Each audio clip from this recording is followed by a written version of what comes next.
Hi everybody and welcome to Kids Class Inc. My name is Alan. My name's Hunter. And we are going to do our first ever book review. Yay! You excited?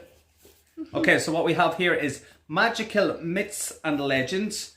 And the stories in this book were chosen by Michael Morpurgo. I hope I pronounced that right. So, and the illustrations are done by Joe Todd Stanton. All right, that's on my phone. So we're going to start in, open up, and we see that this book belongs to Hunter.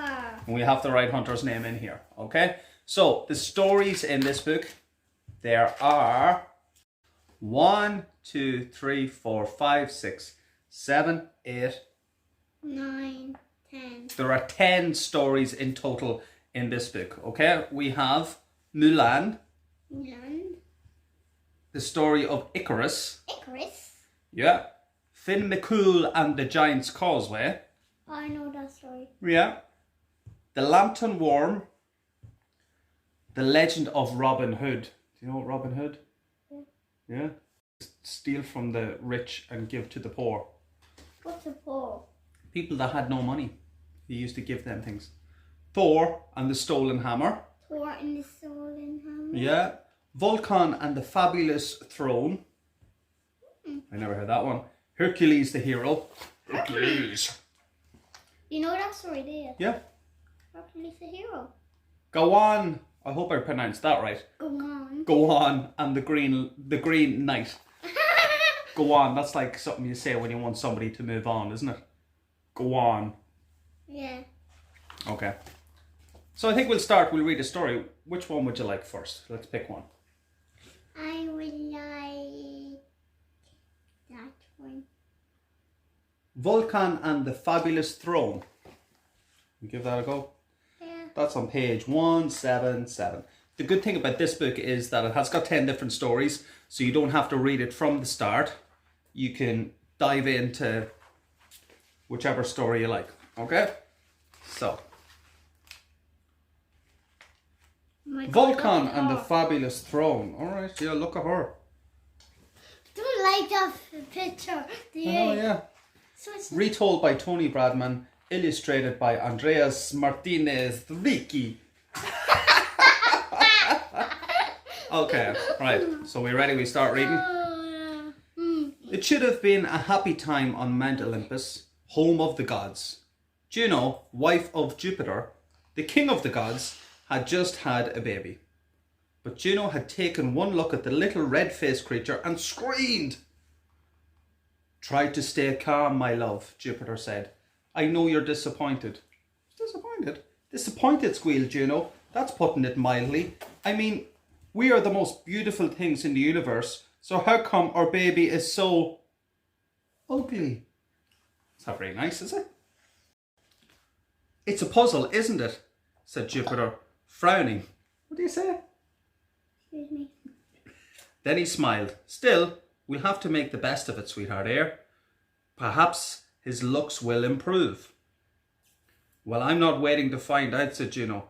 This baby will have to go. Can't do that. Hold on a moment, said Jupiter. Don't be silly.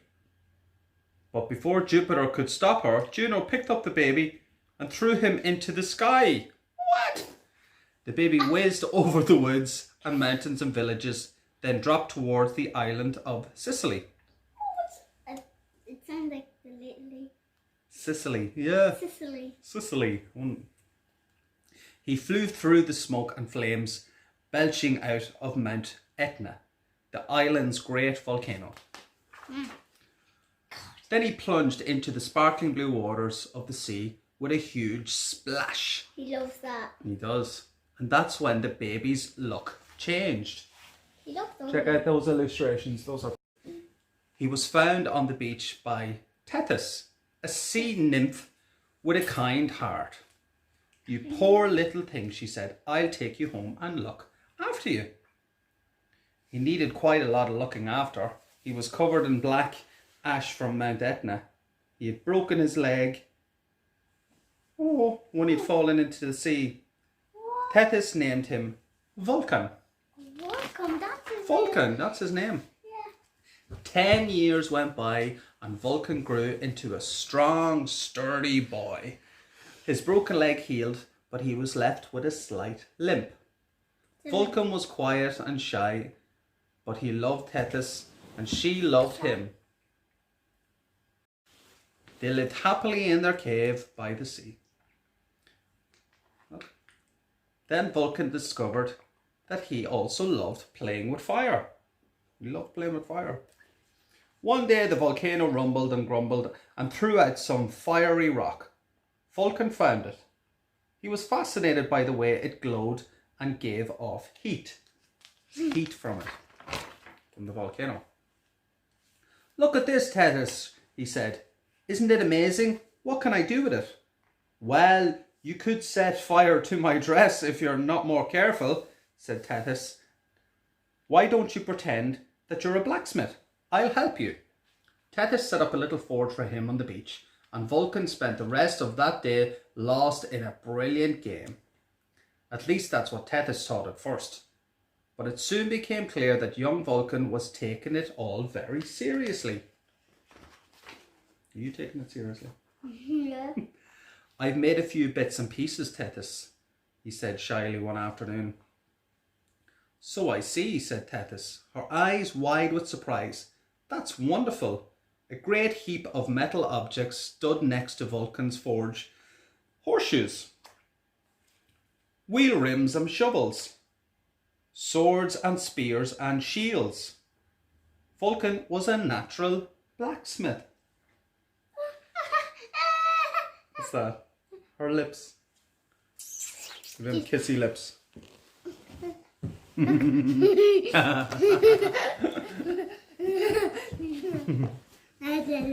He loved making things with Tethys as well. One day he made her a beautiful gold necklace to wear at a party with other sea nymphs. Everybody asked, "Where did you get it?" And that was a big mistake because she told them. Juno heard about this amazing necklace and decided she wanted one too. "In fact, I want the person who made it to come and live here on Mount Olympus," she said. "Then he can make lots and lots of jewellery for us." "You do realise that person is our baby, don't you, my dear?" said Jupiter. "You know, the ugly one that we didn't want and we threw away." "Is that so?" said Juno. "Well, he can't say no to his mother, can he?" They threw him away. But Vulcan did say no. He refused point blank to do what Juno wanted. "Why should I?" he said. "She was horrible to me when I was a baby. And besides, I like living here with you. You're my real mum, not her." "What a sweet boy you are," said Tethys, and kissed him. "But I still think we have to do something. It's not a good idea to upset the Queen of Olympus." "No problem," said Vulcan with a crafty smile. "I've just the thing." Whoa, he's a plan. I wonder what he's going to do. Later that day, a special delivery arrived on Mount Olympus. It was a gift for Juno from Vulcan. Juno gasped as she unwrapped a fabulous golden throne studded with jewels. "Whoa, not bad," Juno smiled. She's got a new throne, look. Look. That was the gift. But the instant she sat on it, steel bands snapped around her ankles and her wrists. "Help!" she screamed. "I'm trapped." Jupiter tried to free her. All the other gods tried too, but it was no use. "I'm sorry, my dear," said Jupiter. "I think you're well and truly stuck." "Oh no," said Jupiter, and burst into tears. "I'm sure this is punishment for what we did to that poor baby. You know, I've been feeling guilty ever since." "Have you really?" said Jupiter, surprised. "Well, I did warn you." "Hang on a second though, what's this?" "There's some writing on the back of the throne." Jupiter read it out. "One little word will free you, and all will be forgiven." Juno looked at him, puzzled for a moment. But then she smiled and said the magic word. The word was sorry. The steel band snapped open, and Juno was free. Happy times returned to Mount Olympus. Vulcan came to his parents and they became good friends. What does that say? What does that say? So? Sorry. Sorry. Jupiter built a great forge for Vulcan deep in the heart of Mount Etna, and Vulcan made fiery thunderbolts for his father to throw. But his home was always with Tethys, in their cave by the sparkling sea. Sometimes it's tricky to pronounce the names of the myths. Here's some help. Hercules. Yeah, Styx. Cerberus. So the moral of that story is, when you're wrong, you have to say Sorry. sorry. What do you think of that? Bye, guys. Saying bye-bye? Bye-bye.